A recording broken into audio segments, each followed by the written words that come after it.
কেউ একজন দিনের পর দিন, মাসের পর মাস, বছরের পর বছর একজন মানুষকে পাওয়ার জন্য অপেক্ষা করে যাচ্ছে, অথচ অন্য কেউ অপেক্ষা ছাড়াই, সাধনা ছাড়াই তাকে নিজের করে পেয়ে গেল। পারলে মাফ করে দিও, দুঃখ ছাড়া আর অন্য কিছুই দিতে পারিনি তোমাকে। চেষ্টা করেছি সবসময় নিজের করে রাখতে, কিন্তু আমার জীবনে তো সবে বৃথা।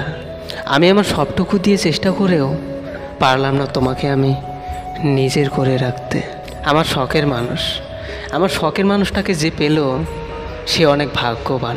কারণ আমি যাকে পাওয়ার জন্য কান্না করতাম, মন খারাপ করতাম, অভিমান করতাম, যার সাথে কথা বলার জন্য আমি ছটফট করতাম, একটু দেখা করার জন্য পাগল হয়ে যেতাম, তাকে কি সুন্দর করে অন্য একজন কত সহজে পেয়ে গেল।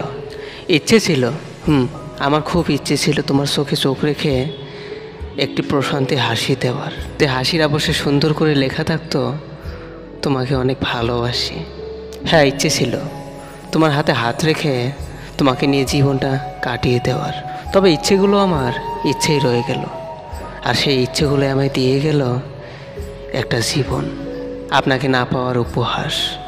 সত্যি ভালোবাসা সুন্দর, সুন্দর ভালোবাসার মানুষ। আমার কারোর প্রতি কোনো অভিযোগ নেই, তবে প্রচণ্ড আক্ষেপ নিয়ে বলতে হচ্ছে, জীবনে কিছু মানুষের সাথে পরিচয় না হওয়াই ভালো।